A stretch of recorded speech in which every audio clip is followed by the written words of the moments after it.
আর এদিকে ভূপতিনগরের আঁচ দিল্লিতে গতকাল টেনে হিচড়ে ধর্না থেকে সরিয়ে দিয়েছিল তৃণমূল নেতাদেরকে দিল্লি পুলিশ। আর আজকে মন্দির মার্গ থানাতে একেবারে ধর্নায় বসে রয়েছেন ডেরেক ওব্রায়েন, সুদীপ রাহা, সাকেত গোখলে, শান্তনু সেন, সবাই এই মুহূর্তে। কথা বলবো প্রতিনিধি আবিরের সঙ্গে। আবির, কি পরিস্থিতি, কতক্ষণ ধর্না চলবে? একদিকে পুলিশ বলছে যে তাদেরকে নাকি ছেড়ে দেওয়া হয়েছে, তাহলে তারা ধর্নায় বসে আছেন কেন?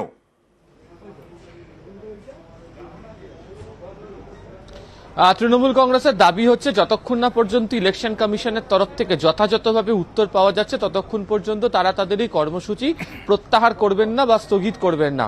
দুটো বিষয় নিয়ে তারা উল্লেখ করছেন আজকে সকাল থেকেও। তার মধ্যে প্রথম হচ্ছে যে নির্বাচন কমিশনকে যেদিনকে উত্তরবঙ্গে যখন ঝড় বা প্রাকৃতিক বিপর্যয়ের ঘটনা ঘটেছিল তার পরপরই যে চিঠি লেখা হয়েছিল তার পরিপ্রেক্ষিতে এখনো পর্যন্ত কেন ইলেকশন কমিশনের তরফ থেকে বাড়ি তৈরি করে দিতে চায় রাজ্য সরকার, ফান্ড রাজ্য সরকার দেবে, কেন অনুমতি দিচ্ছে না, এই বিষয়ে যথাযথভাবে সাহায্য করা হচ্ছে না, এই অভিযোগ তারা রাখছেন।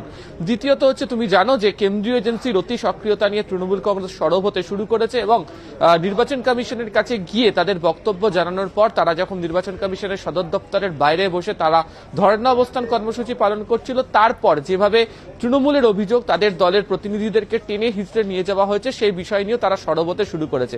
ফলে যে পরিস্থিতি তৈরি হয়ে রয়েছে তাতে তাদের বক্তব্য যে তারা তাদের শীর্ষ নেতৃত্বের সঙ্গে গোটা বিষয়টা নিয়ে কথা বলছে, যতক্ষণ না পর্যন্ত চূড়ান্ত সিদ্ধান্ত শীর্ষ নেতৃত্ব জানাচ্ছে ততক্ষণ পর্যন্ত তাদের কর্মসূচি দিল্লিতে মন্দির মার্গ থানার সামনে তারা যে পালন করছেন সেটা বজায় থাকবে। আমি আসবো, দোলা সেন কি বলছেন একবার দেখাবো।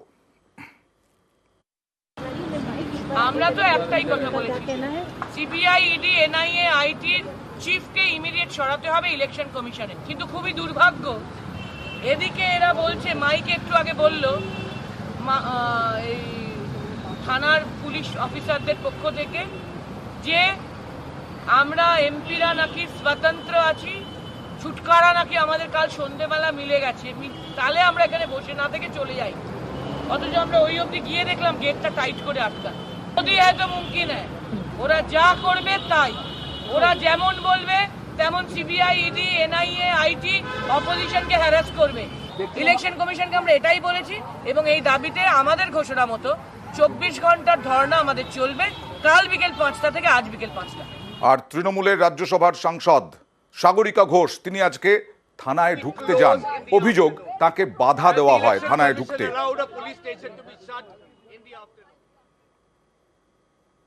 अगर फ्री कर दिया तो गेट क्यों बंद है?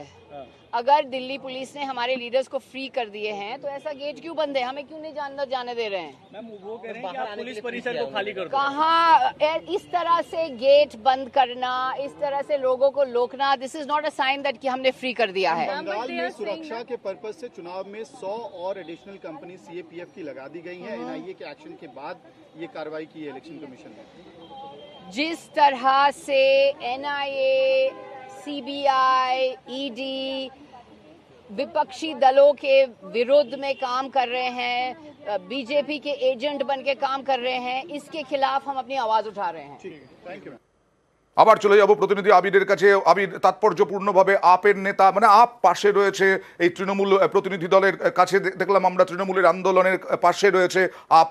এখানে এই ভূপতিনগরের আঁচ দিল্লিতে নিয়ে যাওয়া, এটাও আগামী লোকসভা ভোটে একটা হাতিয়ার কিনা? এই কৌশল দিল্লিতে যেটা এখন ধর্ণা চলছে সেটাও একটা আগামী দিনে লোকসভা নির্বাচনকে রেখে কৌশল তৃণমূলে।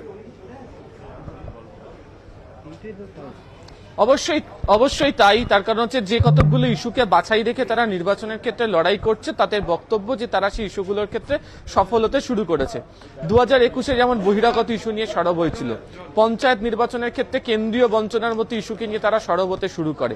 এবারের ক্ষেত্রে কেন্দ্রীয় বঞ্চনার পাশাপাশি এজেন্সির অতি সক্রিয়তার ইস্যুকে নিয়েও তারা সামনে রাখতে শুরু করেছে।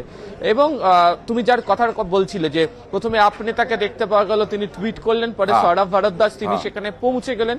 ফলে অরবিন্দ কেজরিওয়াল গ্রেপ্তার হওয়ার পর যেমন এজেন্সির বিরোধিতা করতে নেবে তার একটা মঞ্চ তৈরি করার চেষ্টা করেছিল এবং এই এজেন্সির অতি সক্রিয়তার বিষয় নিয়েও বাকি রাজনৈতিক দলগুলোকেও একসঙ্গে রাখার চেষ্টা করছে হচ্ছে তৃণমূল কংগ্রেস, এবং সেই কারণে তাদের কর্মসূচিতে আপের যাওয়াও জাতীয় প্রেক্ষাপটের ক্ষেত্রে অত্যন্ত তাৎপর্যপূর্ণ। একবারে সৌরভ ভরদ্বাজ তিনি কি বলছেন দেখি, আপ নেতা।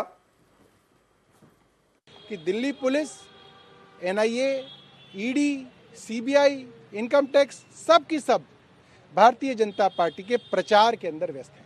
सर, पुलिस कह रही है कि इनको अरेस्ट नहीं किया, प्रिवेंटिव मेजर में इनको डिटेन करके हाँ तो कुछ भी कह दो, अब देखो आपके सामने ही है, गेट बंद है, ताला लगा हुआ है, पुलिस खड़ी हुई है और कह रहे हैं कि साहब हमने इनको छोड़ दिया। तो वो क्या कूद कूद के आ रहे हैं बाहर? और इनको लाया कौन यहाँ पे? यही लेके आए हैं, वो तो खुद नहीं आए। पहले खुद लाते हैं, अंदर रखते हैं, दरवाजा बंद कर देते हैं, फिर कहते हैं हमने छोड़ रखा है। ये नाटक नहीं चलेगा। सब लोगों को हिंदुस्तान में समझ में आ रहा है केंद्र सरकार क्या करना चाह रही है। আর দিল্লি পুলিশের ডেপুটি কমিশনার তিনি বলছেন যে তাদেরকে ছেড়ে দেওয়া হয়েছে, ये सौरभ भारद्वाज যেটা বললেন, দেখুন কি বলছেন।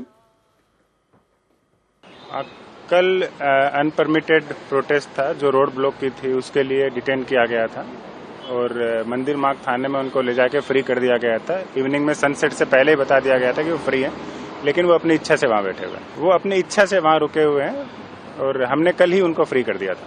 वो अपनी इच्छा से जब चाहें तब जा सकते हैं। कल शाम को ही उनको फ्री कर दिया गया था, वो जब चाहें तब जा सकते हैं। वो इस दौरान वो थाने से बाहर কালকে রাজ্যপালের কাছে গিয়েছিলেন, রাজভবনে গিয়েছিলেন, এবার রাজ্যপালকে চিঠি দিলেন অভিষেক বন্দ্যোপাধ্যায় এজেন্সির বিরুদ্ধে। কথা বলবো প্রতিনিধি আবিরের সঙ্গে। এই রাজ্যপালকে চিঠি দেওয়াটা, চিঠি দিলেন কেন এবং এজেন্সির বিরুদ্ধে কালকে গিয়েই তো এই ধর্না ফর্না এই সমস্ত বিষয় নিয়ে নালিশ জানিয়ে এসেছিলেন, আবার এজেন্সির বিরুদ্ধে কি চিঠি?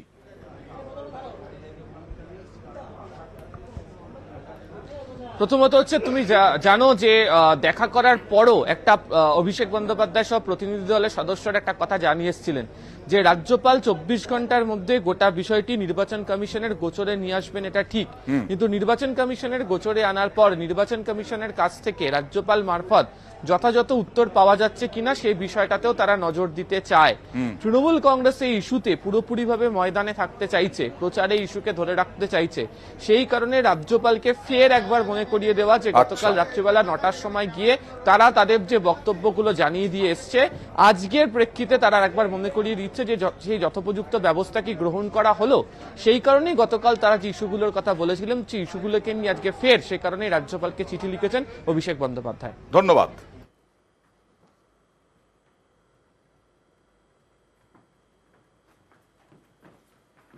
আর তৃণমূলের অভিযোগের পর কি এনআইএ নিয়ে তৎপর হলো?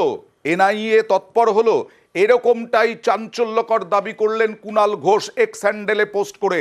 এনআইএ এসপি ডিআর সিংকে দিল্লিতে জরুরি ভিত্তিতে ডেকে পাঠানো হয়েছে, তার দাবি বিতর্কিত বিষয়টির পর্যবেক্ষণের জন্য পাটনা থেকে আইপিএস রাকেশ রোশনকে এখানে পাঠানো হচ্ছে। বিজেপি এনআইএর ষড়যন্ত্রের বিরুদ্ধে বলা হয়েছিল তৃণমূলের পক্ষ থেকে, এবং বিতর্কিত বিষয়টি পর্যবেক্ষণের জন্য পাটনা থেকে আইপিএস রাকেশ রোশনকে কলকাতায় পাঠাচ্ছে এনআইএ, এটা দাবি করেছেন এক্স হ্যান্ডেলে। চাঞ্চল্যকর দাবি কুণাল ঘোষের।